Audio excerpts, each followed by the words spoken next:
خبر شامل کرتے ہیں لوئر دیر سے، جہاں یوم شہداء پولیس 4 اگست کے حوالہ سے لوئر دیر پولیس نے ضلع بھر میں خصوصی تقریبات کا انعقاد کیا، جس میں پولیس فورس کے دستوں نے شہداء کی قبروں پر سلامی دی۔ اسی حوالہ سے مزید تفصیلات جانتے ہیں اے بی سی نیوز کے بیورو چیف عالمگیر عمر خیل سے۔ جی عالمگیر، تفصیلات سے آگاہ کیجیے گا۔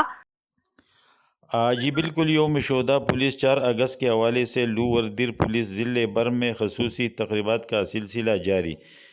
پولیس فورس کے دستوں نے شہداء کی قبروں پر سلامی دی اور قرآن خوانی کا اہتمام کی۔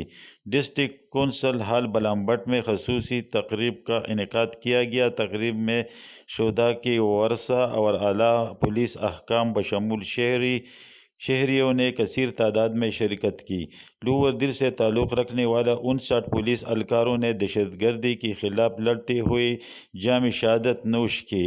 مقررین نے کہا کہ امن و امان کی بحالی میں lower Dir police, Pakistan army, security forces اور دیر کی دیگر اضلاعوں کے جوانوں اور شہریوں نے دہشت گردی کی لہر سے نہ صرف سرکاری اہلکاروں بلکہ یہاں کے شہریوں نے بڑا نقصان اٹھایا۔ اس دھرتی پر شہداء کی سب سے بڑا احسان ہے، ان کو ہم کبھی نہیں بھولیں گے۔ شہداء کی فیملیز کے ساتھ ہمارا تعاون جاری رہے گا۔